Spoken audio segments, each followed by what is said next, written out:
단언컨대 그날 제가 본 장면은 상식으로는 절대 설명되지 않는 일이었습니다. 국적도, 자본도, 지원도 없던 사람들이 한 나라의 심장부를 장악하고 있던 그 장면은 도무지 믿기지가 않았습니다. 그들은 전쟁에 휘말려 조국을 잃고 황무지로 쫓겨난 사람들이었습니다. 그랬던 사람들이 지금 강료가 되고 총장이 되어서 나라의 중심에 서 있다는 게 이건 절대 믿을 수 없는 일이었습니다. 전 세계 그 누구도 알지 못했던 진실. 지금부터 그 미스터리를 밝히려 합니다. 이 이야기를 세상에 알리는데 여러분의 좋아요와 구독이 큰 힘이 됩니다. 그들은 잊힌 조국을 등에 지고 국경 없는 기적을 만들어냈습니다. 이건 그냥 다큐가 아닙니다. 세계 역사에 없던 민족의 반전 드라마입니다. 안녕하세요. 저는 클레어 리처드슨이라고 합니다. 올해 42살이고요. BBC에서 15년 동안 다큐멘터리 프로듀서로 일했어요. 지금은 프리랜서 글로벌 저널리스트로 활동하고 있습니다. 옥스포드 대학교 저널리즘학과를 나온 후에 BBC 파노라마 팀에서 시작해서 주로 국제 이슈 관련 다큐멘터리를 만들어 왔거든요. 제 성격은 좀 직설적이고 분석적인 편이에요. 권위보다는 사실을 중시하고 제가 직접 본 것만 믿는 그런 현실주의자죠. 주변에서는 때로 냉소적이라고 하기도 하는데 저는 그게 제 장점이라고 생각해요. 얼마 전에 우즈베키스탄 타슈켄트에서 열린 상하이 협력기구 정상회담을 취재하러 갔었어요. 정말 큰 국제회의였죠. 러시아, 중국, 인도, 파키스탄 같은 주요국 대표들이 모두 모인 자리였거든요. 저는 평소처럼 언론석에서 카메라를 들고 촬영하고 있었는데 잠깐 쉬는 시간에 문득 VIP석 쪽을 둘러보게 됐어요. 그런데 정말 이상한 걸 발견했습니다. VIP석에 앉아있는 사람들 이름표를 보니까 김씨, 박씨, 이씨. 이런 한국 성씨들이 엄청나게 많은 거예요. 처음에는 그냥 우연일 거라고 생각했죠. 근데 자꾸 눈에 들어오는 거예요. 주최국인 우즈베키스탄의 정부 고위 인사들이 앉는 자리였는데 한국계로 보이는 이름들이 절반도 넘게 차지하고 있었어요. 김알렉산드르, 박세르게이, 이니콜라이. 이런 식으로 한국 성씨에다가 러시아식 이름을 붙인 형태들이었거든요. 농업부 장관이니 교육부 차관이니 하는 사람들, 그리고 국영기업 회장들까지 말이에요. 정말 현실인가 싶을 정도였습니다. 솔직히 말씀드리면 저는 그동안 동양 문화에 대해서 별로 좋은 생각을 갖고 있지 않았어요. 서구 사회에서 자란 저에게는 아시아 국가들이 뭔가 경직되고 폐쇄적으로 느껴졌거든요.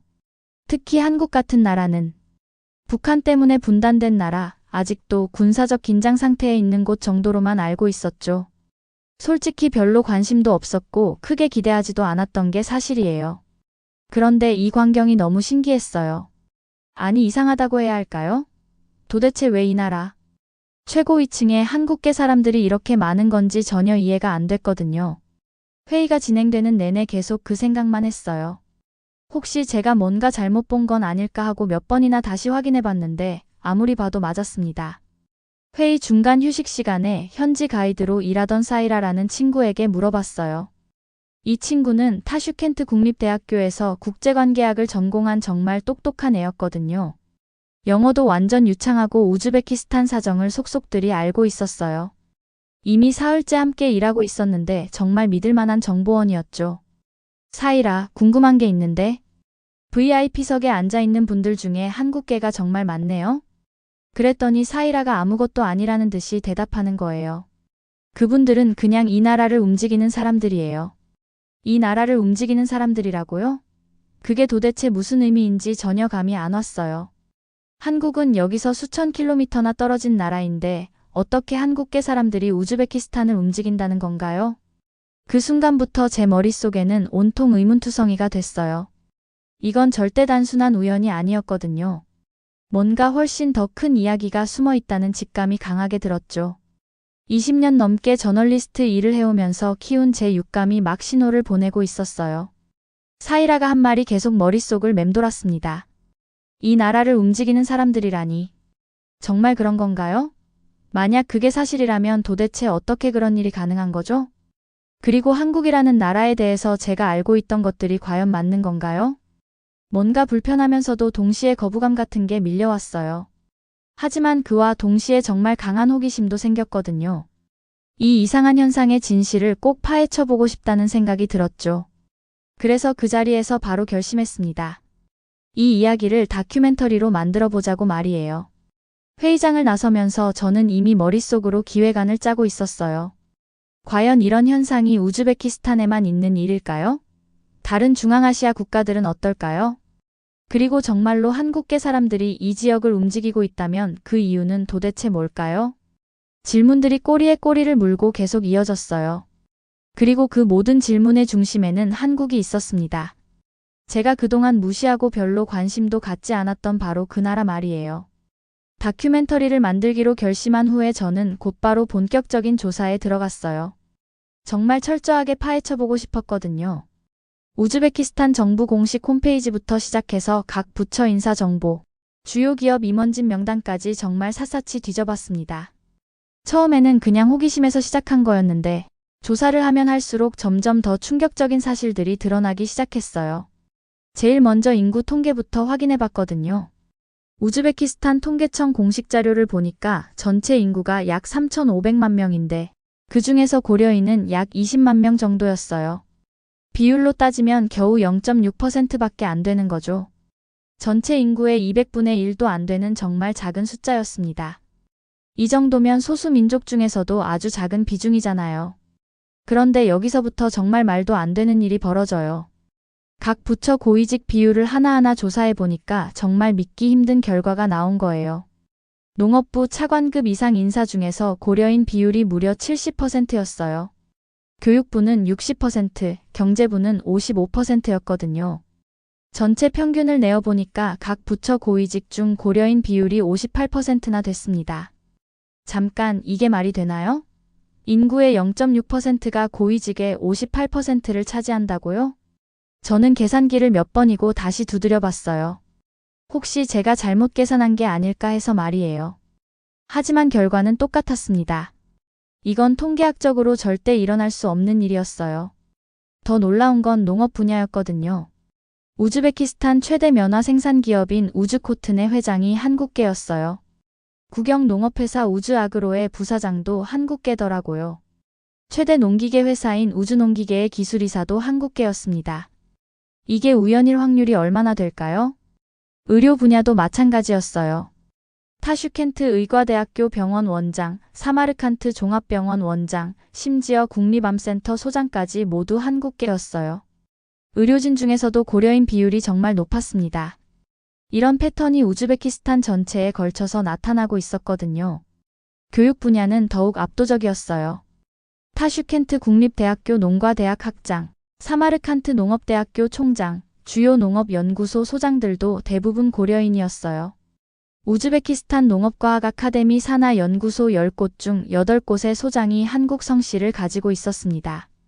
이 모든 데이터를 정리하면서 저는 점점 한 가지 확신이 들기 시작했어요. 이건 절대 단순한 실력만으로는 설명할 수 없는 현상이었거든요. 아무리 뛰어나다고 해도 인구의 0.6%가 이 정도로 압도적인 영향력을 가질 수는 없잖아요. 특히 충격적이었던 건 이분들의 경력이었어요. 대부분이 소련 시절 타슈켄트 농업대학교, 사마르칸트 농업대학교 같은 현지 명문대 출신들이었거든요. 그리고 1937년 강제 이주 후 농업 분야에서 두각을 나타내기 시작해서 소련, 붕괴와 우즈베키스탄 독립과 함께 각 분야 핵심 자리에 앉게 된 패턴이 명확하게 보였어요. 더 깊이 파보니까 또 다른 패턴도 발견됐습니다. 이분들 대부분이 1940년대에 강제 이주당한 고려인들의 후손이었어요. 스탈린 시절의 연해주에서 중앙아시아로 강제 이주당한 바로 그 고려인들 말이에요. 그런데 어떻게 강제 이주당한 민족이 불과 80년 만에 이런 위치까지 올라선 걸까요? 자료를 더 수집하면서 또 하나 놀라운 사실을 발견했어요.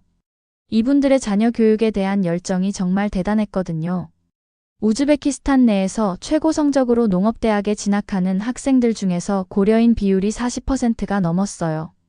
인구 비율을 생각하면 정말 믿기 힘든 수치였습니다. 그리고 이분들이 서로 촘촘하게 연결되어 있다는 것도 확인했어요. 같은 농장 출신끼리, 같은 코로즈 출신끼리 네트워크를 형성하고 있었거든요. 마치 하나의 거대한 시스템처럼 작동하고 있는 것 같았어요. 특히 김병화 농장이나 황만금 농장 같은 유명한 고려인 집단 농장 출신들이 현재 우즈베키스탄 농업계를 완전히 장악하고 있었습니다. 이 모든 데이터를 앞에 놓고 정리하면서 저는 한 가지 결론에 도달했습니다. 이건 단순한 개인들의 성공 이야기가 아니었어요. 뭔가 체계적이고 조직적인 무언가가 분명히 있다는 확신이 들었거든요. 그래서 더욱 확신했습니다. 이건 단순한 실력이 아니야. 분명히 뭔가 더 있어. 숫자는 거짓말을 하지 않거든요. 그리고 이 숫자들이 말해주는 건 정말 비상식적인 현실이었어요. 인구의 0.6%가 나라의 농업 핵심을 완전히 장악하고 있다는 말도 안 되는 현실 말이에요. 이제 현장으로 직접 가서 이 눈으로 확인해 볼 시간이었습니다. 숫자 뒤에 숨겨진 진짜 이야기를 찾아야 했어요. 충격적인 통계 결과를 바탕으로 저는 본격적인 현장 촬영을 시작하기로 했어요. 우즈베키스탄의 고려인 집성촌부터 시작해서 그들이 운영하는 농장과 기업까지 직접 가서 확인해보고 싶었거든요. 카메라와 녹음 장비를 챙기고 본격적인 다큐멘터리 제작에 들어갔습니다. 하지만 여기서부터 예상치 못한 장벽들이 하나씩 나타나기 시작했어요. 제일 먼저 영국의 방송 투자사의 기획안을 제출했거든요. 지금까지 저와 함께 일해온 미디어 파트너스 인터내셔널이라는 회사였는데 제 다큐멘터리를 여러 번 투자해준 신뢰할 만한 곳이었어요. 그런데 이번에는 반응이 완전히 달랐습니다. 프로듀서 데이비드가 전화로 민감한 이슈라며 우려를 표했어요. 민족 문제를 다루는 건 자칫 오해를 불러일으킬 수 있다는 거였죠. 특히 소수민족이 다수를 지배한다는 식의 내용은 더욱 그렇다고 했습니다. 저는 이게 팩트라고 제가 직접 조사한 데이터를 바탕으로 한 거라고 설명했어요. 하지만 그들은 너무 자극적이라며 시청자들이 어떻게 받아들일지 걱정된다고 했습니다. 혹시 인종차별적인 시각으로 오해받을 수도 있다는 이유였어요. 결국 미디어 파트너스 인터내셔널에서는 투자를 거절했습니다. 민족 민감 이슈라며 제작 중단을 강력히 권유했어요. 20년 넘게 함께 일해온 파트너가 이런 반응을 보이니까 정말 당황스럽더라고요. 제가 그동안 얼마나 많은 성공작을 만들어 왔는데 이번에는 왜 이렇게 소극적인 건지 이해할 수 없었어요. 다른 투자사들도 마찬가지였어요. 채널4 다큐멘터리 펀드에서는 편견을 조장할 위험이 있다며 거절했고 인디펜던트 프로덕션 그룹에서는 정치적으로 올바르지 않은 내용이라며 선을 그었습니다. 모두들 사실 확인은 해보지도 않고 그냥 주제 자체가 문제라고 하는 거예요. 마치 금기시되는 주제라도 건드린 것처럼 말이죠. 더 충격적인 건 영국 외교부에서 연락이 온 거였어요. 외교부 중앙아시아 담당관인 제임스가 직접 전화를 걸어왔거든요. 우즈베키스탄 관련 다큐멘터리를 제작 중이라고 들었다면서 말이에요. 우즈베키스탄은 영국에게 중요한 파트너 국가라고 했습니다. 특히 중앙아시아 정책에서 핵심적인 역할을 하고 있다면서 자칫 민감한 내용이 포함되면 양국 관계에 영향을 줄 수도 있다고 경고했어요. 제임스는 정중하면서도 단호하게 언론의 자유는 존중하지만 오버하다간 오해를 살 수 있으니 신중하게 접근하라고 권했습니다. 영국 정부까지 나서서 자제를 요청하다니. 이건 정말 예상치 못한 일이었어요. 제가 지금까지 만든 다큐멘터리 중에서 정부가 직접 개입한 적은 한 번도 없었거든요. 그만큼 이 주제가 민감하다는 뜻이었죠. 주변 사람들의 반응도 싸늘했어요. BBC 시절 동료들은 왜 굳이 그런 위험한 주제를 선택했냐고 물었고 옥스포드 대학교 동창들은 요즘 시대에 그런 내용은 부적절하다고 걱정했습니다. 심지어 제 에이전트까지도 회의적이었어요. 이번 프로젝트는 재고해보라면서 다른 좋은 소재도 많은데 굳이 논란이 될 만한 걸 선택할 필요가 있냐고 했습니다. 모든 사람이 저를 말리는 상황이었습니다. 투자사는 돈을 주지 않겠다고 하고 정부는 자제하라고 하고 동료들은 위험하다고 경고하고 정말 사면초가였어요. 마치 제가 무슨 큰 죄라도 짓는 것처럼 모든 사람이 저를 바라보고 있었습니다. 하지만 저는 포기할 수 없었습니다. 제가 발견한 사실들이 너무나 명확했거든요. 숫자로 증명된 현실을 외면할 수는 없었어요. 진실이 불편하다고 해서 덮어두는 건 저널리스트가 할 일이 아니잖아요. 그래서 결심했습니다. 사실이면 보여줘야 한다고 말이에요. 모든 사람이 반대해도 투자를 받지 못해도 정부가 압력을 가해도 진실은 밝혀져야 한다고 생각했어요. 저널리스트로서의 양심과 사명감이 저를 이끌었습니다. 이런 상황에서 물러서면 제가 지금까지 추구해온 가치와 신념을 배신하는 거잖아요. 그래서 제 개인 자금을 털어서라도 이 다큐멘터리를 완성하기로 했어요. 은행에서 대출을 받고 집을 담보로 잡아서라도 진실을 세상에 알리겠다고 다짐했습니다. 돈이 문제가 아니었어요. 진실을 밝히는 게 더 중요했거든요. 주변의 모든 반대와 압력에도 불구하고 저는 우즈베키스탄으로 다시 떠날 준비를 했어요. 이번에는 관광객이 아닌 진짜 저널리스트로서 말입니다. 카메라와 녹음기 그리고 불굴의 의지만을 챙기고 진실을 찾아 나섰습니다. 사실이 두려운 사람들이 많다는 걸 깨달았어요. 하지만 그럴수록 더 파헤쳐야 한다고 생각했습니다. 진실은 감춰질수록 더 빛을 발하는 법이거든요. 저는 그 진실의 빛을 세상에 보여주고 싶었어요. 모든 반대와 압력을 뚫고 우즈베키스탄에 도착한 저는 타슈켄트 외곽에 있는 고려인 집성촌으로 향했어요. 그곳에서 제일 유명한 코리아 하우징이라는 건설회사를 취재하기로 했거든요. 이 회사는 우즈베키스탄 최대 규모의 건설업체 중 하나로 고려인이 운영하는 대표적인 기업이었습니다. 회장인 이정석 씨를 만나서 인터뷰를 진행하려고 했는데 그때 정말 예상치 못한 일이 벌어졌어요. 제가 코리아 하우징 본사에 도착한 게 오전 10시쯤이었는데 갑자기 사무실이 발칵 뒤집어지기 시작했습니다. 직원들이 뛰어다니고 전화벨이 미친 듯이 울리고 모든 사람이 긴급 상황인 것처럼 움직이고 있었어요. 무슨 일인지 물어봤더니 타슈켄트 시내에서 대형 건물 붕괴 사고가 일어났다는 거예요. 붕괴된 건물은 타슈켄트 중심가에 있는 12층짜리 복합상가였습니다. 오전 9시 반쯤에 갑자기 무너져 내렸는데 안에 있던 사람들이 모두 매몰됐다고 했어요. 예상 사상자가 최소 200명은 넘을 거라는 끔찍한 소식이었습니다. 우즈베키스탄 정부는 즉시 국가재난 상황을 선포했고 모든 가용 자원을 동원해서 구조 작업에 나서라고 지시했어요. 이정석 회장은 즉시 회사의 모든 중장비와 인력을 현장으로 보내라고 명령했습니다. 불도저, 굴삭기, 크레인까지 보유하고 있는 장비를 모두 동원했어요. 심지어 다른 공사 현장에서 작업 중이던 장비들까지 급히 철수시켜서 사고 현장으로 보냈습니다. 저는 이 모든 과정을 카메라에 담으면서 따라갔어요. 현장에 도착했을 때의 광경은 정말 참혹했습니다. 거대한 콘크리트 덩어리들이 산더미처럼 쌓여 있고 그 밑에서 미약한 생존자의 목소리가 들려왔어요. 우즈베키스탄 정부의 구조팀들이 이미 와 있었지만 워낙 큰 사고라서 인력과 장비가 부족한 상황이었습니다. 시간이 지날수록 생존 가능성은 낮아지고 가족들의 절규 소리만 계속 들려왔어요. 그런데 여기서 정말 놀라운 일이 벌어졌습니다. 코리아 하우징 직원들이 현장에 도착하자마자 마치 군사작전을 펼치는 것처럼 유기적으로 움직이기 시작한 거예요. 이정석 회장이 현장을 한 바퀴 돌아보더니 즉시 구역을 나누고 각 팀별로 역할을 분담했습니다. 15년간 건설 현장을 다녀본 저로서도 이런 조직적인 대응은 처음 봤어요. 더 놀라운 건 경쟁 업체들까지 함께 나타난 거였습니다. 우즈아그로 건설, 타슈켄트 시공, 사마르칸트 건설 같은 회사들이 하나둘씩 모여들기 시작했어요. 그런데 이상한 건 이들 사이에 경쟁의식이나 갈등이 전혀 보이지 않았다는 거예요. 마치 한 회사인 것처럼 완벽하게 협조하면서 구조 작업을 진행했습니다. 저는 이 광경을 보면서 정말 충격을 받았어요. 평소에 경쟁 관계에 있는 기업들이 이렇게 하나가 되어서 움직일 수 있다는 게 믿어지지 않았거든요. 서구 사회에서는 절대 볼 수 없는 모습이었습니다. 심지어 자신들의 손해를 감수하면서까지 말이에요. 오후 3시쯤 정말 기적 같은 일이 일어났습니다. 코리아 하우징 팀이 담당한 구역에서 7살짜리 아이의 울음소리가 들려온 거예요. 모든 사람이 숨을 죽이고 구조 작업에 집중했습니다. 이정석 회장이 직접 무전기를 잡고 구조팀을 지휘했어요. 한치의 실수도 용납되지 않는 정밀한 작업이었습니다.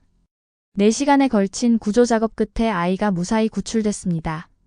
현장에 있던 모든 사람이 환호성을 질렀어요. 저도 모르게 눈물이 났습니다. 그 순간 이정석 회장이 제게 다가와서 한 말이 지금도 잊혀지지 않아요. 우린 조국 없이 자랐습니다. 대신 정신은 버리지 않았죠. 그 말이 제 가슴을 강하게 때렸습니다. 조국 없이 자랐지만 정신은 버리지 않았다니. 무슨 의미인지 정확히는 이해할 수 없었지만 뭔가 깊은 울림이 있었어요. 이들에게는 제가 모르는 어떤 특별한 것이 있다는 확신이 들었습니다.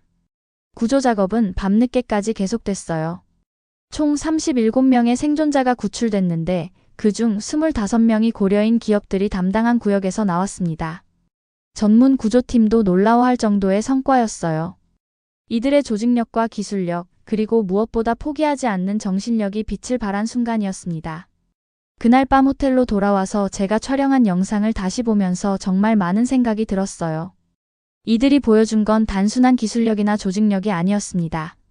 뭔가 더 깊은 철학과 가치관이 있었어요. 제가 그동안 한국과 한국인에 대해 갖고 있던 편견이 얼마나 잘못된 것인지 깨닫기 시작했습니다. 이정석 회장의 말이 계속 머릿속을 맴돌았어요. 조국 없이 자랐지만 정신은 버리지 않았다는 그 말이 과연 무슨 의미일까요? 그리고 이들이 보여준 놀라운 단결력과 희생정신의 원동력은 무엇일까요? 그 충격적인 구조 작업을 목격한 후 저는 고려인들의 진짜 실력이 궁금해졌어요.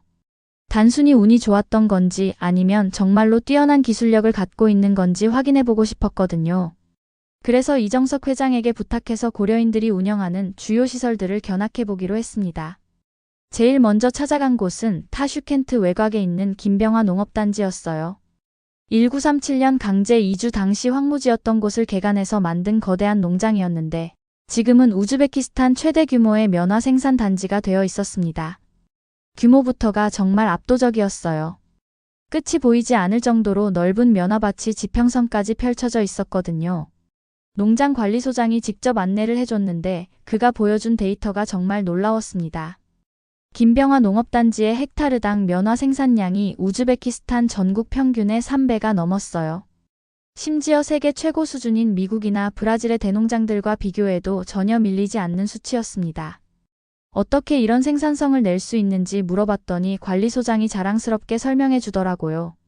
토양 분석부터 시작해서 파종 시기, 관계 시스템, 수확 방법까지 모든 과정이 과학적으로 체계화되어 있었어요.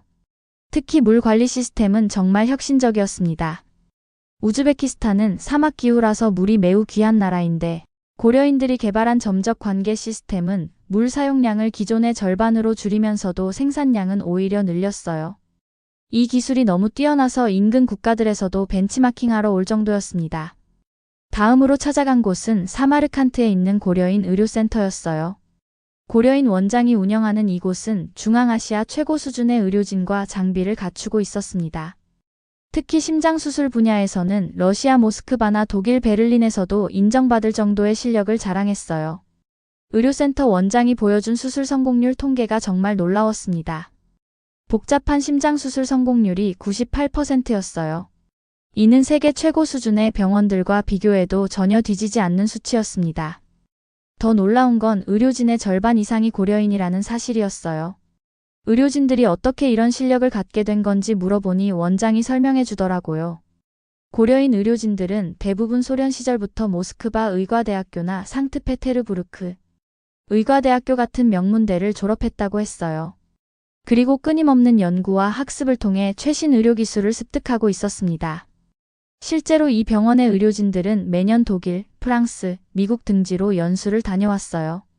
최신 의료기술을 배우고 와서 우즈베키스탄에 도입하는 거였죠. 그래서 이곳에서는 서유럽 수준의 의료 서비스를 받을 수 있었습니다. 세 번째로 방문한 곳은 타슈켄트 공과대학교 산하첨단기술연구소였어요. 고려인 소장이 이끄는 이곳에서는 정말 놀라운 연구들이 진행되고 있었습니다. 특히 태양광 발전 기술 분야에서는 세계 최고 수준의 연구 성과를 내고 있었어요. 연구소 소장이 보여준 연구 결과가 정말 충격적이었습니다. 이들이 개발한 태양광 패널의 효율성이 기존 제품보다 40%나 높았어요. 이 기술로 특허를 25개나 출원했고 유럽연합에서도 기술 이전을 요청해 올 정도였습니다. 어떻게 이런 혁신적인 기술을 개발할 수 있었는지 물어보니 소장이 연구팀을 소개해 주더라고요. 박사급 연구원 15명 중 12명이 고려인이었어요. 모두 모스크바 공과대학교, 상트페테르부르크 공과대학교 같은 명문대에서 박사 학위를 받은 사람들이었습니다. 이들의 연구 방식도 정말 체계적이었어요. 매주 정기적으로 연구 세미나를 열고 월 단위로 진도를 점검하고 분기별로 성과를 평가했습니다. 마치 대기업의 연구소처럼 운영되고 있었어요. 개인의 능력도 뛰어났지만 조직적인 시스템이 더욱 인상적이었습니다. 마지막으로 방문한 곳은 우즈아그로 본사였어요. 고려인 부사장이 운영하는 이 회사는 우즈베키스탄 농업 분야의 혁신을 이끌고 있었습니다. 특히 스마트팜 기술 분야에서는 한국의 최신 기술을 도입해서 놀라운 성과를 내고 있었어요. 부사장이 보여준 스마트팜 시설이 정말 첨단이었습니다. 온도, 습도, 조도를 모두 자동으로 조절하고 인공지능이 작물의 상태를 실시간으로 모니터링했어요. 이 시스템 덕분에 생산량이 기존보다 5배나 증가했다고 했습니다. 더 놀라운 건 이 모든 기술이 한국에서 직접 도입한 거라는 사실이었어요. 부사장이 직접 한국을 방문해서 삼성, LG, 현대 같은 대기업들과 기술 제휴를 맺었다고 했습니다. 한국 기업들도 우즈베키스탄의 고려인 네트워크를 높이 평가해서 적극적으로 협력하고 있었어요. 이 모든 곳을 둘러보면서 저는 정말 충격을 받았습니다. 제가 그동안 알고 있던 것과는 완전히 다른 모습이었어요. 이들은 단순히 운이 좋아서 성공한 게 아니었습니다. 뛰어난 기술력과 체계적인 시스템, 그리고 끊임없는 노력으로 이룬 성과였어요. 특히 인상적이었던 건 이들 모두가 한국과의 연결고리를 소중히 여기고 있다는 점이었습니다. 최신 기술은 한국에서 배워오고 젊은 인재들은 한국으로 연수를 보내고 사업도 한국 기업들과 협력해서 진행하고 있었어요. 진짜 조국에 대한 자부심과 애정이 느껴졌습니다. 고려인들의 놀라운 기술력과 체계적인 시스템을 직접 확인한 후 저는 정말 큰 충격에 빠졌어요. 제가 그동안 가지고 있던 모든 편견이 한순간에 무너져 내리는 느낌이었거든요. 특히 마지막에 우주아그로에서 본 한국과의 기술 협력 현장은 정말 감동적이었습니다. 고려인 부사장이 보여준 한국 기업들과의 협력 프로젝트가 너무 인상적이었어요. 삼성전자에서 개발한 스마트팜 기술을 우즈베키스탄 현지 환경에 맞게 개선한 시스템이었는데 이게 정말 혁신적이었거든요. 사막 기후에서도 최적의 농작물을 기를 수 있는 기술이었습니다. 더 놀라운 건 이 기술 도입 과정이었어요. 부사장이 직접 한국을 방문해서 삼성, LG, 현대 같은 대기업 연구소를 돌아다니며 기술 협력을 요청했다고 하더라고요. 처음에는 우즈베키스탄이라는 나라 자체를 잘 모르는 한국 기업들이 많았지만 고려인이라는 연결고리가 있으니까 문이 열렸다는 거예요. 한국 기업들이 우리를 같은 민족으로 받아들여주더라고요. 부사장이 감격스러워하며 말했습니다. 혈연은 끊어져도 마음의 연결은 끊어지지 않는다는 걸 느꼈어요. 그 말을 들으면서 저는 정말 많은 생각이 들었어요. 제가 그동안 한국에 대해 얼마나 잘못 알고 있었는지 깨닫게 됐거든요. 분단 국가, 군사적 긴장, 경직된 사회. 이런 부정적인 이미지만 가지고 있었는데 실제로는 전혀 다른 모습이었어요. 한국 기업들이 우즈베키스탄의 고려인들을 지원하는 방식도 정말 체계적이었습니다. 단순히 기술만 전수하는 게 아니라 인재 교육, 장학금 지원, 문화 교류까지 종합적으로 진행하고 있었어요. 매년 100명 이상의 우즈베키스탄 고려인 청년들이 한국으로 연수를 가서 최신 기술을 배우고 돌아온다고 했습니다. 이정석 회장을 다시 만났을 때 그가 해준 이야기가 더욱 감동적이었어요. 1937년 강제 이주 당시 고려인들이 가져온 건 몸뚱이 하나뿐이었다고 하더라고요. 그런데 80년이 지난 지금 이들이 우즈베키스탄의 핵심 산업을 이끌고 있다는 게 정말 놀라웠어요. 우리 조상들이 가져온 건 기술도 돈도 아니었어요. 교육에 대한 열정과 근면 정신, 그리고 서로 돕는 공동체 의식이었죠. 이정석 회장의 말이 가슴 깊이 와닿았습니다. 그것만으로도 이 모든 걸 이룰 수 있었어요. 저는 그제서야 고려인들의 성공 비결을 이해하게 됐어요. 단순히 개인의 능력이 뛰어나서가 아니라 공동체 전체가 하나의 목표를 향해 움직였기 때문이었거든요. 교육을 최우선으로 생각하고 서로 정보를 공유하고 성공한 사람이 후배들을 끌어올리는 선순환 구조가 만들어졌던 거예요. 특히 인상적이었던 건 이들의 한국에 대한 자부심이었습니다. 비록 태어난 곳은 우즈베키스탄이고 사용하는 언어는 러시아어였지만 마음속 조국은 여전히 한국이라고 하더라고요. 그래서 한국이 잘 되면 자신들도 자랑스럽고 한국 기업이 성공하면 마치 자신의 일처럼 기뻐한다는 거예요. 이런 모습을 보면서 저는 정말 부끄러워졌어요. 제가 그동안 한국과 한국인에 대해 얼마나 편견에 사로잡혀 있었는지 깨달았거든요. 서구 중심적인 시각으로만 바라보면서 동양 문화의 진짜 가치를 전혀 이해하지 못했던 거예요. 한국이 단순히 경제적으로만 성장한 게 아니라 문화적, 정신적으로도 정말 특별한 나라라는 걸 알게 됐습니다. 고려인들이 80년 동안 지켜온 한국적 가치들이 바로 그들을 성공으로 이끈 원동력이었던 거예요. 더 놀라운 건 이들이 자신들의 성공을 독점하지 않는다는 점이었어요.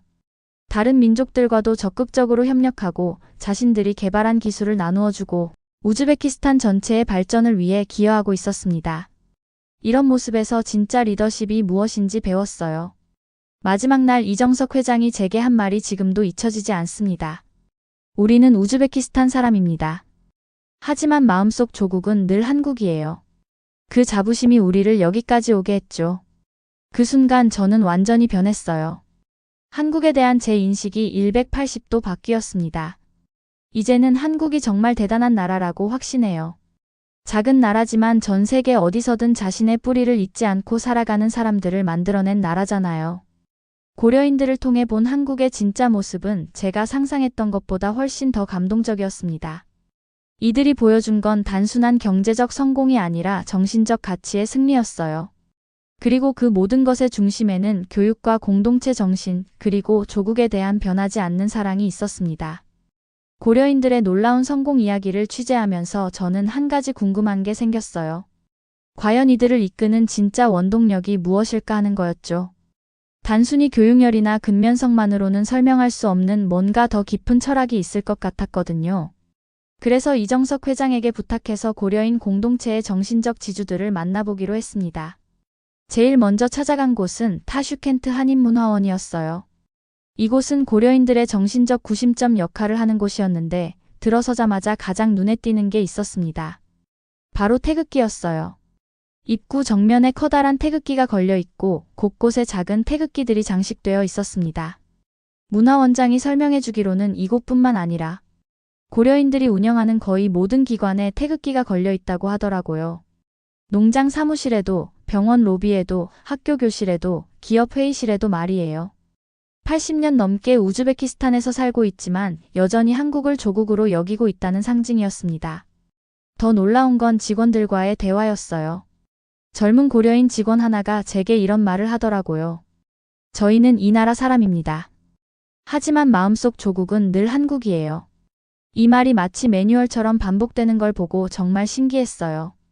나이와 직업에 상관없이 모든 고려인이 똑같은 말을 하는 거예요. 이정석 회장에게 물어보니까 이게 우연이 아니라고 하더라고요. 고려인 공동체에서는 어릴 때부터 이런 정신을 교육한다는 거예요. 우리는 지금 살고 있는 나라에 충실한 국민이지만 민족적 뿌리와 정체성은 절대 잊어서는 안 된다는 철학이 대대로 이어져 내려오고 있다고 했습니다. 고려인 학교를 방문했을 때 더욱 감동적인 장면을 봤어요. 아이들이 우즈베크어와 러시아어는 물론이고 한국어까지 배우고 있었거든요. 비록 유창하지는 않지만 한국의 전통 문화와 역사를 공부하고 있었어요. 특히 태권도와 한국 무용을 배우는 모습이 정말 인상적이었습니다. 교장 선생님이 설명해 주기로는 이런 교육이 단순히 문화 계승 차원을 넘어선다고 하더라고요. 한국인으로서의 자부심과 정체성을 심어주는 게 목적이라는 거예요. 우리는 세계 어디에 있든 한국인이라는 자긍심을 가져야 한다는 가치관을 어릴 때부터 교육하고 있었습니다. 이런 교육의 결과가 바로 고려인들의 놀라운 단결력이었어요. 개인의 성공보다 공동체 전체의 발전을 우선시하고 서로 돕고 협력하는 문화가 자연스럽게 형성된 거였죠. 이게 바로 그들이 소수민족임에도 불구하고 이렇게 큰 영향력을 갖게 된 비결이었습니다. 더 깊이 파보니까 고려인들의 철학에는 정말 특별한 점이 있었어요.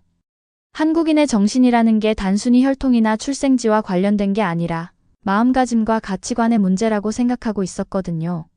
근면, 성실, 교육 중시, 공동체 의식, 조상 공경. 이런 가치들을 한국적 정신의 핵심으로 여기고 있었어요. 이정석 회장이 들려준 이야기가 정말 감동적이었습니다. 1937년 강제 이주 당시 고려인들이 가장 먼저 한 일이 학교를 짓는 것이었다고 하더라고요. 당장 먹고 살기도 힘든 상황에서 교육을 최우선으로 생각했다는 거예요. 그리고 그 정신이 지금까지 이어져 내려오고 있다는 거였습니다. 교육만이 우리를 살릴 수 있다고 생각했어요. 이정석 회장의 말이 가슴에 와닿았습니다. 조국도 잃고 재산도 잃고 모든 걸 다 잃었지만 지식과 정신만큼은 빼앗길 수 없다고 생각했거든요. 고려인들의 한국에 대한 사랑은 정말 순수했어요. 한국이 경제적으로 성장하고 세계적으로 인정받는 것을 마치 자신의 일처럼 자랑스러워했거든요. K-팝이나 한국 드라마가 전 세계적으로 인기를 끌면 정말 기뻐하고 한국 기업이 성공하면 자신들도 당당해진다고 했어요. 특히 인상적이었던 건 이들이 한국의 단점도 솔직하게 인정한다는 점이었어요. 맹목적인 찬양이 아니라 객관적인 시각을 유지하면서도 변함없는 애정을 보여주고 있었습니다. 이런 모습에서 진짜 성숙한 애국심이 무엇인지 배웠어요. 이 모든 걸 보면서 저는 정말 많은 것을 깨달았습니다. 한국이라는 나라가 단순히 경제 규모나 군사력으로만 평가될 수 없는 특별한 가치를 가지고 있다는 걸 알게 됐어요. 전 세계 어디에 있든 자신의 뿌리를 잊지 않고 살아가는 사람들을 만들어내는 나라잖아요. 고려인들을 통해 본 한국의 진짜 힘은 소프트 파워였어요. 문화와 가치관, 정신력으로 사람들의 마음을 움직이는 힘 말이에요. 이게 바로 작은 나라 한국이 세계적으로 영향력을 갖게 된 진짜 이유라는 생각이 들었습니다. 저는 이제 한국을 완전히 다른 시각으로 보게 됐어요. 더 이상 분단 국가나 군사적 긴장 상태의 나라가 아니라 전 세계에 자신의 가치와 문화를 전파하는 놀라운 나라로 보이기 시작했거든요. 고려인들이 80년 동안 지켜온 한국적 가치들이 바로 그 증거였어요. 이정석 회장이 마지막에 해준 말이 지금도 잊혀지지 않습니다. 한국은 우리에게 단순한 조국이 아니에요. 우리가 누구인지 어떻게 살아야 하는지를 알려주는 나침반 같은 존재죠. 그 말을 들으면서 저도 한국을 진심으로 사랑하게 됐어요. 우즈베키스탄에서의 취재를 모두 마치고 영국으로 돌아온 저는 완전히 다른 사람이 되어 있었어요. 제가 출발할 때 가지고 있던 편견과 선입견은 모두 사라지고 대신 한국과 한국인에 대한 깊은 존경과 사랑이 자리 잡고 있었습니다. 이제 남은 일은 이 놀라운 이야기를 전 세계에 알리는 것이었어요. 편집실에서 지난 한 달간 촬영한 영상들을 정리하면서 정말 감격스러웠습니다. 처음에는 의구심과 호기심으로 시작했던 취재였는데 결국에는 제 인생을 바꾸는 경험이 되었거든요. 특히 이정석 회장이 했던 말들을 다시 들으면서 계속 가슴이 뜨거워졌어요. 다큐멘터리 제목을 정하는 것부터 고민이었습니다. 처음에는 숨겨진 권력자들이나 소수의 지배 같은 자극적인 제목을 생각했었거든요. 하지만 이제는 그런 제목이 전혀 맞지 않다는 걸 알겠더라고요. 결국 조국은 마음에 있다라는 제목으로 정했습니다. 이정석 회장의 말에서 영감을 받은 거였어요. 최종 편집본을 완성하면서 저는 나레이션에 이런 내용을 썼습니다. 이 이야기는 단순한 성공 신화가 아닙니다. 정신을 가진 자가 땅 없이도 민족을 지켜낸 이야기입니다. 제가 우즈베키스탄에서 직접 보고 느낀 것들을 한 문장으로 압축한 거였어요. 다큐멘터리 제작 과정에서 가장 어려웠던 건 제 자신의 변화를 솔직하게 드러내는 것이었습니다. 저널리스트로서 객관성을 유지해야 한다고 배웠는데 이번에는 제가 완전히 감동받고 변화된 모습을 보여줘야 했거든요. 하지만 이게 바로 이 다큐멘터리의 핵심이라고 생각했어요. 편견이 어떻게 진실로 바뀌는지 보여주는 건 말이에요. 완성된 다큐멘터리를 처음 시사회에서 상영했을 때의 반응이 정말 놀라웠습니다. 처음에는 회의적이었던 투자사 관계자들도 점점 영상에 빠져들더라고요. 특히 건물 붕괴 현장에서 고려인들이 보여준 단결력과 희생정신을 보여주는 부분에서는 관객들이 완전히 침묵 속에서 집중했어요. 데이비드 프로듀서가 시사회 후에 제게 다가와서 하는 말이 클레어, 이건 단순한 다큐멘터리가 아니네요. 정말 감동적인 휴먼 드라마예요 라고 하더라고요. 처음에 민족 민감 이슈라며 투자를 거절했던 그가 이제는 완전히 다른 반응을 보이는 거였어요. 영국 외교부의 제임스 담당관도 시사회에 참석했는데 그가 저에게 한 말이 인상적이었습니다. 이 다큐멘터리는 우리가 중앙아시아를 이해하는 데 정말 도움이 될 것 같습니다. 고려인들의 역할을 이제야 제대로 알게 됐어요. 다큐멘터리가 BBC를 통해 방영된 후 반응이 폭발적이었습니다. 시청률도 높았지만 더 중요한 건 시청자들의 반응이었어요. 특히 한국에서의 반응이 뜨거웠습니다. 한국 언론들이 앞다투어 이 다큐멘터리를 소개했고 많은 한국인들이 고려인들의 존재를 새롭게 알게 됐다고 했어요. 더 놀라운 건 이 다큐멘터리가 전 세계로 확산되면서 여러 상을 받게 된 거였습니다. 칸 다큐멘터리 페스티벌에서 최우수상을 받았고 에미상 다큐멘터리 부문에도 노미네이트 됐어요. 무엇보다 시청자들로부터 받은 감동의 메시지들이 정말 소중했습니다. 한국에서 온 시청자 메일 중에 특히 기억에 남는 게 있어요. 외국인의 시각으로 본 우리 민족의 모습이 이렇게 자랑스러울 줄 몰랐습니다. 우리가 얼마나 대단한 민족인지 새삼 깨닫게 됐어요 라는 내용이었거든요. 이 다큐멘터리 제작을 통해 저는 정말 많은 것을 배웠습니다. 가장 큰 깨달음은 편견이 얼마나 위험한 것인지, 그리고 진실을 찾기 위해서는 열린 마음이 얼마나 중요한지였어요. 제가 처음에 가지고 있던 동양에 대한 편견들이 얼마나 어리석은 것이었는지 뼈저리게 느꼈습니다. 한국이라는 나라에 대한 제 인식도 완전히 바뀌었어요. 이제는 한국이 정말 특별한 나라라고 확신합니다. 작은 영토와 인구를 가진 나라지만 전 세계 어디에서든 자신의 정체성을 잃지 않고 살아가는 사람들을 만들어낸 나라잖아요. 이게 진짜 소프트 파워라는 생각이 들어요. 다큐멘터리 방영 1년 후 저는 다시 우즈베키스탄을 방문했습니다. 이번에는 관광객도 저널리스트도 아닌 한국과 고려인들을 진심으로 사랑하게 된 한 사람으로서 말이에요. 이정석 회장을 다시 만났을 때 그가 제게 해준 말이 지금도 잊혀지지 않아요. 클레어, 당신이 우리의 이야기를 세상에 알려줘서 정말 고맙습니다. 이제 더 많은 사람들이 고려인과 한국을 제대로 이해하게 될 것 같아요. 마지막 촬영에서 저는 태극기를 손에 들고 카메라 앞에 섰습니다. 그리고 이런 마지막 나레이션을 했어요. 조국은 땅이 아니라 마음에 있다. 고려인들이 80년 동안 보여준 것은 바로 이 진리였습니다. 그리고 저는 이제 한국이라는 나라가 얼마나 위대한지 알게 됐습니다. 이 다큐멘터리를 통해 저는 제 인생의 새로운 장을 열었어요. 앞으로도 한국과 관련된 더 많은 이야기들을 발굴해서 세상에 알리고 싶습니다. 진실은 언제나 편견보다 강하고 사랑은 언제나 미움보다 아름답다는 걸 배웠거든요.